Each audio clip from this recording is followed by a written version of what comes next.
ಇವತ್ತಿನ ವಿಡಿಯೋದಲ್ಲಿ ಈಗ ಟ್ರೆಂಡಲ್ಲಿ ಇರುವಂತಹ ಏರ್ ಫ್ರೈಯರ್ ಬಗ್ಗೆ ತಿಳಿಸ್ಕೊಡ್ತಾ ಇದ್ದೀನಿ. ಇದು ಯಾವುದೇ ರೀತಿಯಾದ ಪೇಯ್ಡ್ ಪ್ರಮೋಷನ್ ಅಂತೂ ಅಲ್ಲ, ಪರ್ಸ್ನಲಿ ನಾನು ನಮ್ಮನೆಗೆ ತೊಗೊಂಡಿರೋದನ್ನು ನಿಮ್ಮ ಜೊತೆ ಶೇರ್ ಮಾಡ್ಕೊಳ್ತಾ ಇದ್ದೀನಿ ಅಷ್ಟೇ. ನನಗೂ ಸಹ ಈ ಒಂದು ಏರ್ ಫ್ರೈಯರ್ನ ತಗೊಂಡಾಗ ತುಂಬಾ ಕನ್ಫ್ಯೂಷನ್ಸ್ ಇತ್ತು, ಯಾವ ರೀತಿ ಯೂಸ್ ಮಾಡಬೇಕು, ಯಾವ ರೀತಿ ಕುಕ್ ಆಗುತ್ತೆ ಅಂತ. ಹಾಗಾಗಿ ಈ ಒಂದು ಕನ್ಫ್ಯೂಷನ್ಸ್ ತುಂಬ ಜನಕ್ಕಿರುತ್ತಲ್ವ, ಅವ್ರಿಗೆ ಒಂದು ಕ್ಲಾರಿಟಿ ಸಿಗುತ್ತೆ ಅಂತ ಈ ವಿಡಿಯೋ ಮಾಡಿ ಹಾಕಿದ್ದೀನಿ ಅಷ್ಟೇ. ಈಗ ತುಂಬ ಜನರಿಗೆ ಆಯಿಲ್ ಲೆಸ್ ಆಗಿ ತಿನ್ನಬೇಕು ಅಥವಾ ಆಯಿಲ್ ಲೆಸ್ ಕಬಾಬ್ ಇರ್ಬೋದು, ಸ್ನ್ಯಾಕ್ಸ್ ಇರ್ಬೋದು, ಇದನ್ನೆಲ್ಲ ತಿನ್ನಬೇಕು ಅಂತ ಅಂದರೆ ಈ ಒಂದು ಏರ್ ಫ್ರೈಯರ್ ಬೆಸ್ಟ್ ಅಂತಲೇ ಹೇಳ್ಬೋದು. ನಾನಿಲ್ಲಿ ಪಿಜನ್ ಕಂಪ್ನಿದನ್ನು ಏರ್ ಫ್ರೈ ತೊಗೊಂಡಿದ್ದೆ. ಅಂದರೆ ನಮ್ಮನೇಲಿ ಆಲ್ರೆಡಿ OTG ಇರೋದ್ರಿಂದ ನಮ್ಮ ಬಜೆಟ್ಗೆ ಯಾವ್ದು ಬರುತ್ತೆ ಅಥವಾ ನಮ್ಮ ಬಜೆಟ್ಗೆ ಯಾವುದು ಚೆನ್ನಾಗಿರೋಂಥದ್ದು ಸಿಗುತ್ತೆ ಅಂತ ಹುಡುಕಿ ನಾನು ಈ ಪಿಜನ್ ಏರ್ ಫ್ರೈಯರ್ನ ಸೆಲೆಕ್ಟ್ ಮಾಡಿಕೊಂಡೆ. ಇವಾಗ ನಾನು ತೋರಿಸ್ತಾ ಇರೋಂಥ ಏರ್ ಫ್ರೈಯರ್ ಬಂದು ಬಾಟಲ್ ಗ್ರೀನ್ ಕಲರ್ ಹಾಗೆ ಕಾಪರ್ ಕಲರಲ್ಲಿ ಮಿಕ್ಸ್ ಇದೆ. ಇವಾಗ ನಾನು ಹಾಕಿದ್ದು ಬಂದು ಅದನ್ನು ನಾನ್ ಸ್ಟಿಕ್ ಬ್ಯಾಸ್ಕೆಟ್ ಅಂತ ಕರೀತಾರೆ. ಅದ್ರ ಒಳಗಡೆ ನಾವು ಪ್ರತಿಯೊಂದನ್ನು ಸಹ ಕುಕ್ ಮಾಡೋದಾಗಲಿ ಅಥವಾ ಗ್ರಿಲ್ ಮಾಡೋದಾಗಲಿ ಬೇಕ್ ಮಾಡೋದಾಗಲಿ ಅದರಲ್ಲೇ ಮಾಡ್ಕೋಬೇಕು. ಇವಾಗ ಇದನ್ನು ಆನ್ ಮಾಡಿ ತೋರಿಸ್ತಾ ಇದ್ದೀನಿ ನೋಡಿ. ನಮಗೆ ಡಿಸ್ಪ್ಲೇ ಮೇಲೆ ಯಾವುದೇ ರೀತಿಯಾದ ಲೈಟ್ಸ್ ಏನೂ ಬರ್ತಾ ಇಲ್ಲ. ಆ ರೀತಿ ಆಗ್ತಾ ಇದೆ ಅಂದರೆ ನಾವು ಈ ನಾನ್ ಸ್ಟಿಕ್ ಬ್ಯಾಸ್ಕೆಟನ್ನು ಒಳಗಡೆಗೆ ಕ್ಲೀನಾಗಿ ಟೈಟಾಗಿ ಕೂರಿಸಿರಲ್ಲ ಅಂತ. ಸೊ ನೋಡಿ, ಇವಾಗ ಟೈಟಾಗಿ ಹಾಕಿದ ತಕ್ಷಣ ನಮಗೆ ಡಿಸ್ಪ್ಲೇ ಆನ್ ಆಗ್ತಾ ಇದೆ. ಈ ಬ್ಯಾಸ್ಕೆಟ್ ಏನಾದ್ರು ಕರೆಕ್ಟಾಗಿ ಕೂತಿಲ್ಲ ಅಂತಂದರೆ ನಮಗೆ ಮೇಲೆ ಡಿಸ್ಪ್ಲೇ ಏನು ತೋರಿಸಲ್ಲ. ನಾನು ಹೀಗಾಗಿನೇ ಇದು ಏನೋ ಡ್ಯಾಮೇಜ್ ಆಗಿದೆ, ಸರಿಗಿಲ್ಲ, ರಿಟರ್ನ್ ಮಾಡಿಬಿಡೋಣ ಅಂತ ಅಂದ್ಕೊಂಡೆ.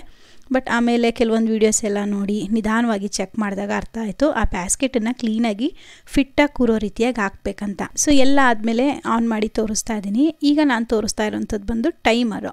ನೀವು ಟೈಮರ್ನ ಜಾಸ್ತಿನೂ ಮಾಡ್ಬೋದು, ಕಡಿಮೆನೂ ಮಾಡ್ಬೋದು. ಸೊ ಮೇಲೆ ಪ್ಲಸ್ ಇರೋದು ನೀವು ಜಾಸ್ತಿ ಮಾಡ್ಬೋದು, ಮೈನಸ್ ಇರೋದನ್ನು ಕಡಿಮೆ ಮಾಡ್ಕೋಬೋದು.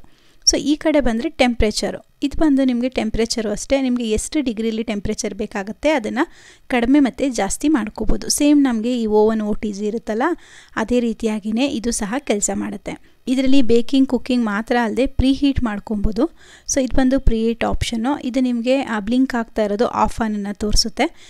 ಅಂತ ಇರೋದು ಮೆನು ಸೆಲೆಕ್ಟ್ ಮಾಡೋವಂಥದ್ದು. ಅಂದರೆ ಇಲ್ಲಿ ನಿಮಗೆ ಕಾಣಿಸ್ತಾ ಇದೆ ನೋಡಿ, ಬೇರೆ ಬೇರೆ ಡಿಸೈನಲ್ಲಿ ಫಸ್ಟ್ ಲೈನಲ್ಲಿ ಅದನ್ನು ಸೆಲೆಕ್ಟ್ ಮಾಡೋವಂಥದ್ದು. ಫಸ್ಟ್ ಬಂದು ಫಿಂಗರ್ ಚಿಪ್ಸ್ ಅಥವಾ ಫಿಂಗರ್ ಫ್ರೈಡ್ಸ್ ಅಂತ ಏನು ಕರಿತೀವಿ ಅದು ಸೆಲೆಕ್ಟ್ ಮಾಡೋದು.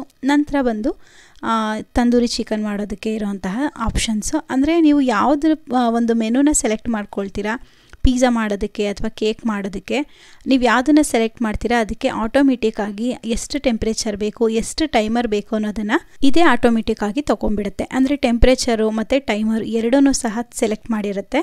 ಇದಕ್ಕಿಂತ ಜಾಸ್ತಿ ನಿಮಗೆ ಟೆಂಪ್ರೇಚರ್ ಬೇಕು ಅಥವಾ ಟೈಮರ್ ಬೇಕು ಅಂದರೆ ಸೆಲೆಕ್ಟ್ ಮಾಡ್ಕೋಬೋದು. ಇದಕ್ಕಿಂತ ಕಡಿಮೆ ಟೈಮರ್ ಮತ್ತು ಟೆಂಪ್ರೇಚರ್ ಬೇಕಂದ್ರೂ ಸಹ ಸೆಲೆಕ್ಟ್ ಮಾಡ್ಕೋಬೋದು. ಈಗ ನಾನಿಲ್ಲಿ ಸೆಕೆಂಡ್ ಒಂದನ್ನು ಸೆಲೆಕ್ಟ್ ಮಾಡ್ಕೊಂಡಿದ್ದೀನಿ, ಅಂದರೆ ಚಿಕನ್ ತಂದೂರಿನ ಸೆಲೆಕ್ಟ್ ಮಾಡ್ಕೊಂಡಿದ್ದೀನಿ. ಸೊ ನೋಡಿ, ಇವಾಗ ಆನ್ ಮಾಡಿ ಸಹ ತೋರಿಸ್ತಾ ಇದ್ದೀನಿ. ಆನ್ ಮಾಡಿದ್ರೆ ಈ ರೀತಿ ನಮಗೆ ಫ್ಯಾನ್ ರೀತಿಯಾಗಿ ಡಿಸ್ಪ್ಲೇ ಮೇಲೆ ತೋರಿಸುತ್ತೆ, ಟೈಮನ್ನು ಸಹ ತೋರಿಸುತ್ತೆ. 10 ಮಿನಿಟ್ಸ್ ಹಾಗೆ 180 ಡಿಗ್ರಿಗೆ ಆಟೋಮೆಟಿಕ್ಕಾಗಿ ಅದು ಸೆಲೆಕ್ಟ್ ಮಾಡ್ಕೊಂಡಿರುತ್ತೆ. ಸೊ ನೀವು ಅದೆಲ್ಲ ರೋಸ್ಟ್ ಆಗಿದೆಯಾ ಇಲ್ವಾ ಅಂತ ಆಫ್ ಆದಮೇಲೆ ನೋಡ್ಕೋಬೋದು. ಈಗ ಡೈರೆಕ್ಟಾಗಿ ನಾವು ಈ ನಾನ್ ಸ್ಟಿಕ್ ಬ್ಯಾಸ್ಕೆಟ್ ಒಳಗಡೆ ಚಿಕನ್ ಇರ್ಬೋದು ಅಥವಾ ಪಾಪ್ಕಾರ್ನ್ ಇರ್ಬೋದು ಅದನ್ನು ಹಾಕಿದಾಗ ಆ ಬ್ಯಾಸ್ಕೆಟ್ ಎಲ್ಲ ಗಲೀಜಾಗುತ್ತೆ ಅನ್ನೋರು ಈ ರೀತಿ ಒಂದು ಸಿಲಿಕಾನ್ ಬ್ಯಾಸ್ಕೆಟ್ ಸಿಗುತ್ತೆ, ಅದನ್ನು ಹಾಕಿ ನೀವು ರೋಸ್ಟ್ ಎಲ್ಲ ಮಾಡ್ಕೋಬೋದು. ಈ ಸಿಲಿಕಾನ್ ಬ್ಯಾಸ್ಕೆಟ್ ಎಲ್ಲ ಆನ್ಲೈನಲ್ಲಿ ಸಿಗುತ್ತೆ. 3 ಪೀಸ್ಗೆ 170 ರೂಪೀಸ್ ಏನೋ ಆಗಿತ್ತು. ಸೊ ನನಗೆ ಮರ್ತೋಗಿದೆ ಅದು ರೇಟು. ನಿಮಗೆ ಏನಾದರೂ ಲಿಂಕ್ ಎಲ್ಲ ಬೇಕಿದ್ರೆ ನಾನು ಡಿಸ್ಕ್ರಿಪ್ಷನಲ್ಲಿ ಹಾಕಿರ್ತೀನಿ, ಒಂದು ಸಲ ಚೆಕ್ ಮಾಡಿ ನೋಡಿ. ಈ ಬ್ಯಾಸ್ಕೆಟ್ ಒಳಗಿರೋವಂತಹ ಒಂದು ಟ್ರೇ ಏನಿದೆ ಅದನ್ನು ಸಹ ತೆಗೆದು ನೀವು ನೀಟಾಗಿ ವಾಶ್ ಮಾಡಿಕೊಂಡು ಯೂಸ್ ಮಾಡ್ಬೋದು. ಇನ್ನು ಈ ಪಿಜನ್ ಏರ್ ಫ್ರೈನ ಯೂಸ್ ಮಾಡಿಕೊಂಡು ಇವತ್ತು ಚಿಕನ್ ಕಬಾಬ್ನ ಮಾಡ್ತಾಯಿದ್ದೀನಿ ಅಥವಾ ಚಿಕನ್ ಗ್ರಿಲ್ ಅಂತನಾದರೂ ಅಂದ್ಕೊಳ್ಳಿ. ಸೊ ಅದು ಚೆನ್ನಾಗಿ ಬೇಕಾಗುತ್ತಾ ಅಥವಾ ಯಾವ ರೀತಿಯಾಗಿ ರೋಸ್ಟ್ ಆಗುತ್ತೆ ಅಂತ ತೋರಿಸ್ತೀನಿ. ಅದಕ್ಕಿಂತ ಮುಂಚೆ ಇದ್ರ ಪ್ರೈಸ್ ಬಂದು 2990 ರೂಪಾಯಿ ಆಗಿತ್ತು ನನಗೆ. ಸೊ ಅದರದ್ದು ಪ್ರೈಸ್ ಬಂದು ಸ್ವಲ್ಪ ವೇರಿಯೇಷನ್ ಆಗ್ತಾ ಇರುತ್ತೆ, ಜಾಸ್ತಿ ಕಡಿಮೆ ಆಗ್ತಿರುತ್ತೆ. ಇದರದ್ದು ಲಿಂಕನ್ನು ಸಹ ನಾನು ಡಿಸ್ಕ್ರಿಪ್ಷನಲ್ಲಿ ಕೊಟ್ಟಿರ್ತೀನಿ, ಒಂದು ಸಲ ಚೆಕ್ ಮಾಡಿ. ಈಗ ಈ ನಾನ್ ಸ್ಟಿಕ್ ಬ್ಯಾಸ್ಕೆಟ್ಗೆ ಸ್ವಲ್ಪ ಎಣ್ಣೆನ ಸ್ಪ್ರೆಡ್ ಮಾಡಿಕೊಂಡು ಮಾಡಿಟ್ಟಿದ್ದಂತಹ ಅಂದರೆ ಮಸಾಲೆ ಎಲ್ಲ ಹಾಕಿಟ್ಟಿದ್ದಂತಹ ಚಿಕನ್ನ ಹಾಕ್ಕೊಂಡು ನಾನಿಲ್ಲಿ ಗ್ರಿಲ್ ಆಪ್ಷನನ್ನು ಸೆಲೆಕ್ಟ್ ಮಾಡ್ಕೊಳ್ತಾ ಇದ್ದೀನಿ. ಸೊ ನೋಡ್ತಾ ಇದ್ದೀರಲ್ವ, ಸೆಕೆಂಡ್ ಒನ್ ಬ್ಲಿಂಕ್ ಆಗ್ತಾ ಇದೆಯಲ್ಲ ಅದು ಗ್ರಿಲ್ ಆಪ್ಷನ್ನು. ಸೇಮ್ ನಾನು ಟೈಮರೆಲ್ಲ ಮತ್ತು ಅದರಲ್ಲಿ ಬರುವಂತಹ ಏನು ಟೆಂಪ್ರೇಚರ್ ಇರುತ್ತೆ ಅದನ್ನೇ ಸೆಲೆಕ್ಟ್ ಮಾಡಿ ಆನ್ ಮಾಡಿದ್ದೀನಿ. 200 ಸೆಲ್ಸಿಯಸ್ಸಲ್ಲಿ ಟೆಂಪ್ರೇಚರ್ ತೋರಿಸ್ತಾ ಇದೆ, 10 ಮಿನಿಟ್ಸು ಟೈಮ್ ತೋರಿಸ್ತಾ ಇದೆ. ಅಲ್ಲಿವರೆಗೂ ಇದನ್ನು ಹಾಗೆ ಬಿಟ್ಬಿಡ್ತೀನಿ. ನೋಡಿ, ಇನ್ನೇನು 1 ನಿಮಿಷ ಆಗ್ತಾ ಬಂತು. ಸೊ 1 ನಿಮಿಷದ ನಂತರ ಇದು ಆಫ್ ಆಗುತ್ತೆ. ನಂತರ ಅದು ಯಾವ ರೀತಿಯಾಗಿ ಚೆನ್ನಾಗಿ ರೋಸ್ಟ್ ಆಗಿದೆಯಾ ಇಲ್ವಾ ಅಂತ ತೋರಿಸ್ತೀನಿ ನೋಡಿ. ಇವಾಗ ಆಫ್ ಮಾಡಿದ್ದೀನಿ, ಆಫ್ ಮಾಡಿಬಿಟ್ಟು ತೋರಿಸ್ತಾ ಇದ್ದೀನಿ. ಸೊ ಚಿಕನ್ ಎಲ್ಲ ಒಂದು ಸೈಡು ನೀಟಾಗಿ ರೋಸ್ಟ್ ಆಗಿತ್ತು. ಅಂದರೆ ಸೇಮ್ ಈಗ ಗ್ರಿಲ್ ಚಿಕನ್ ಎಲ್ಲ ಯಾವ ರೀತಿಯಾಗಿ ಆಗುತ್ತೆ ಅದೇ ರೀತಿಯೇ ಆ ಕೆಳಗಡೆ ಸೈಡೆಲ್ಲ ಚೆನ್ನಾಗಿ ಗ್ರಿಲ್ ಆಗಿತ್ತು. ಸೊ ಮತ್ತೆ ನಾನು ಉಲ್ಟಾ ಮಾಡಿಕೊಂಡು ಇನ್ನೊಂದು ಸೈಡು ಗ್ರಿಲ್ ಮಾಡ್ಕೊಳ್ತೀನಿ.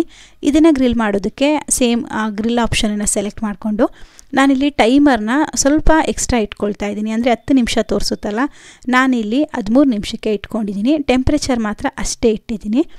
ಸೊ ಈಗ ಎಲ್ಲ ಒಂದು 13 ನಿಮಿಷ ಆದಮೇಲೆ ತೋರಿಸ್ತಾ ಇದ್ದೀನಿ ನೋಡಿ. ಚಿಕನ್ ಎಲ್ಲ ಕಂಪ್ಲೀಟಾಗಿ ಬೇಕಾಗಿತ್ತು, ಅಂದರೆ ರೋಸ್ಟ್ ಆಗಿತ್ತು. ತುಂಬ ಅಂದರೆ ತುಂಬಾ ಚೆನ್ನಾಗಾಗಿತ್ತು. ಬಟ್ ನನಗೇನು ಅನಿಸಿದ್ದು ಅಂದರೆ ಇದೇ ಚಿಕನ್ನ ನಾನು ಎಣ್ಣೆಯಲ್ಲಿ ಡೀಪ್ ಫ್ರೈ ಮಾಡಿದ್ದೆ. ಸೊ ಅದು ಬಂದು ಉಪ್ಪು ಖಾರ ಎಲ್ಲ ಕರೆಕ್ಟಾಗಿತ್ತು. ಬಟ್ ಇದರಲ್ಲಿ ಮಾಡಿರೋದು ಸ್ವಲ್ಪ ಉಪ್ಪು ಖಾರ ಕಡಿಮೆ ಅಂತ ಅನ್ನಿಸ್ತು ಅಷ್ಟೇ. ಅಷ್ಟು ಬಿಟ್ಟರೆ ಚಿಕನ್ ಬೆಂದಿರೋದಾಗಲಿ ಅಥವಾ ಗ್ರಿಲ್ ಆಗಿರೋದಾಗಲಿ ಆ ಕ್ರಿಸ್ಪಿನೆಸ್ ಆಗಲಿ ಅದೆಲ್ಲ ತುಂಬಾ ಚೆನ್ನಾಗಾಗಿತ್ತು. ಕಡಿಮೆ ಎಣ್ಣೆಯಲ್ಲಿ ಈ ಒಂದು ಚಿಕನ್ ಕಬಾಬ್ನ ಮಾಡ್ಕೊಬೋದು. ಸೊ ಇದು ಚೆನ್ನಾಗಿ ಕೆಲಸ ಮಾಡುತ್ತೆ ಏರ್ ಫ್ರೈಯರ್ ಅಂತಲೂ ಸಹ ಕನ್ಫರ್ಮ್ ಆಯ್ತಲ್ವ. ಸೊ ಯಾಕೆಂದರೆ ನನಗೆ ತುಂಬಾ ಡೌಟ್ಗಳಿತ್ತು. ಸೊ ಅದೇ ಡೌಟ್ ನಿಮಗೂ ಇರುತ್ತೆ ಅಂತ ಈ ಒಂದು ವಿಡಿಯೋ ಮಾಡಿದ್ದೆ. ಈಗ ನಿಮಗೆ ಕ್ಲಾರಿಟಿ ಸಿಕ್ಕಿರುತ್ತೆ ಅಂತ ಅಂದ್ಕೊಳ್ತೀನಿ. ಹಾಗೆ ಈ ಮಿಷಿನ್ ಆಫ್ ಆದಾಗ ಯಾವುದೇ ರೀತಿಯಾದ ಅಲಾರಾಮ್ ಆಗಲಿ ಮ್ಯೂಸಿಕ್ ಆಗಲಿ ಬರಲ್ಲ. ಬಟ್ ಮೆನ್ಯೂನ ಸೆಲೆಕ್ಟ್ ಮಾಡ್ಕೊಬೇಕಾದ್ರೆ ಬೀಪ್ ಸೌಂಡ್ಗಳು ಬರುತ್ತೆ. ಸೊ ವಿಡಿಯೋ ಇಷ್ಟ ಆಗಿರೋ ಲೈಕ್ ಮಾಡಿ, ಹಾಗೆ ನನ್ನ ಚಾನಲ್ನ ಸಬ್ಸ್ಕ್ರೈಬ್ ಮಾಡ್ಕೊಳ್ಳಿ. Thank you.